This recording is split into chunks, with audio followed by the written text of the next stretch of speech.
नमस्कार, मेरा नाम मनीषा आर्य है। मैं राजकीय बालिका इंटर कॉलेज द्वाराहाट अल्मोड़ा उत्तराखंड की छात्रा हूँ। मैं अपनी मार्गदर्शक शिक्षिका श्रीमती सोनिका नेगी, प्रवक्ता जीव विज्ञान के नेतृत्व में 47वीं जवाहरलाल नेहरू राष्ट्रीय विज्ञान गणित एवं पर्यावरण प्रदर्शनी 2020 के मुख्य विषय सतत विकास के लिए विज्ञान एवं प्रौद्योगिकी के अंतर्गत सतत कृषि पद्धतियों पर मैंने अपना ये मॉडल बनाया है।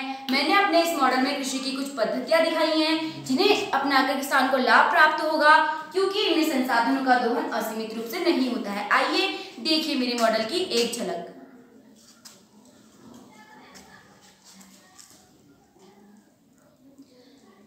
जल कृषि में बहुत महत्वपूर्ण भूमिका निभाता है, इसलिए मैंने वर्षा जल को स्टोर करके उसे कृषि में सिंचाई के रूप में यूज किया है। लेकिन सिंचाई करने के बाद भी और वर्षा होने के बाद भी हमारी जमीन सूखी है, क्योंकि जो उसमें भूमिगत जल का स्तर है वो लगातार घटता जा रहा है।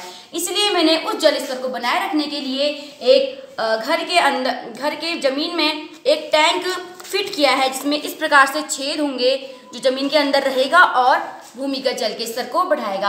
अब हम देख रहे हैं कि सड़कें, रोड सब टाइल्स की बनती जा रही हैं, इसलिए जो पानी है वो सारा वेस्ट हो जाता है। तो मैंने इस प्रकार सड़कों के बीच जाली लगाकर उस बहते हुए पानी को स्टोर करके ड्रिप इरिगेशन के द्वारा उसे दिखाया है। ड्रिप इरिगेशन सिंचाई की एक ऐसी प्रणाली होती है जिसमें पानी को पौधों की जड़ों पर बूंद बूंद करके टपकाया जाता है। आज किसान के लिए सबसे बड़ी चुनौती है कि वह कैसे भूमि में नमी का संरक्षण करे, तापमान नियंत्रण करे और कैसे जलवायु परिवर्तन से अपनी फसलों की सुरक्षा करे। जैसे कि मल्चिंग दिखाइए। मल्चिंग एक ऐसी तकनीक होती है जिसमें पौधों की ऊपरी सतह पर एक पलवार बिछाई जाती है नमी संरक्षण के लिए। पलवार दो प्रकार की हो सकती है, जैविक या जैविक ज्यादातर अजैविक पलवार का यूज किया जाता है। अब मैंने बनाया है जलवायु परिवर्तन से सुरक्षा के लिए पॉली हाउस, भूमिगत पॉली हाउस।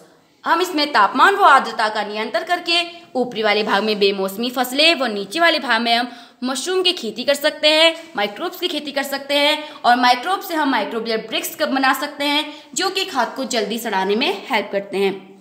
आज किसान के लिए सबसे बड़ी चुनौती ये भी है कि वो कैसे बढ़ती जनसंख्या के लिए भोजन उपलब्ध कराए। मैंने इस समस्या का समाधान अपनी इन पद्धतियों में किया है। अगर किसान मेरी इन पद्धतियों को अपनाता है तो वो अपने देश के लिए कुछ हद तक भोजन उपलब्ध करा सकता है। ये पद्धतियां हैं एरोपोनिक्स, हाइड्रोपोनिक्स और एकीकृत कृषि प्रणाली। एकीकृत कृषि प्रणाली कृषि की वह प्रणाली है जिसमें फसल उत्पादन, मवेशी पालन को इस प्रकार समेकित किया जाता है कि वे एक दूसरे के पूरक हो। जैसे कि हमने प्रथम भाग में फसलें उगाई और फसलों का जो खरपतवार बचा हमने नीचे मुर्गियों को खिला दिया, और जो मुर्गियों का अपशिष्ट पदार्थ बचा वो हमने नीचे मछली को खिला दिया। और अगर किसान ऐसी खेती करता है तो उसे बहुत लाभ होता है। देखिए, पहले प्रथम भाग से उसे फसलें अनाज प्राप्त हो रहा है, दूसरे भाग से उसे मुर्गियों से मांस व अंडे प्राप्त हो रहे हैं तथा तृतीय भाग से उसे मछलियों से भी मांस प्राप्त हो रहा है। अब हम आते हैं हाइड्रोपोनिक्स में। हाइड्रोपोनिक कृषि की एक ऐसी प्रणाली होती है जिसमें जल में कृषि की जाती है। इसमें जल में ही पोषक घोल डाल दिए जाते हैं जिससे कि पौधे ग्रो करते हैं, और इसमें पानी की बहुत बचत होती है क्योंकि हमें बार बार पानी का यूज नहीं करना पड़ता है। अब हम आते हैं एरोपोनिक्स में।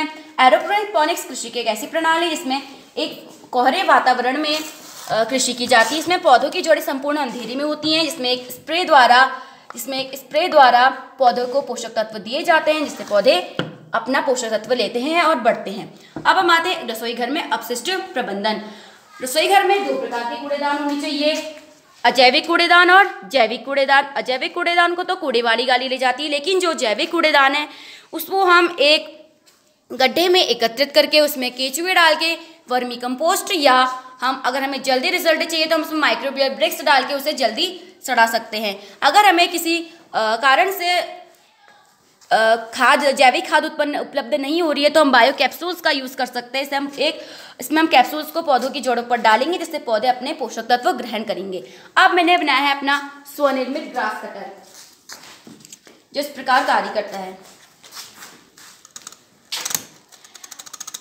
अगर किसान चाहे तो वो घर में ही ग्रास कटर का यूज कर सकते हैं। अब हमने कृषि की, लेकिन कभी इसमें कारणवश दुर्घटनावश आग लग जाती है तो हम अपने इस मॉडल में फायर अलार्म सेट करेंगे जो आग लगते ही बजने लगेगा। देखिए इस प्रकार। अब किसान मेरे इस मॉडल का तात्पर्य यही है कि किसान कैसे सीमित संसाधनों, पूंजी के रहते और सीमित भूमि के रहते कैसे अपने ऐसा उत्पादन करें जिससे कि उसे भी लाभ हो और उसके देश को भी लाभ हो। धन्यवाद।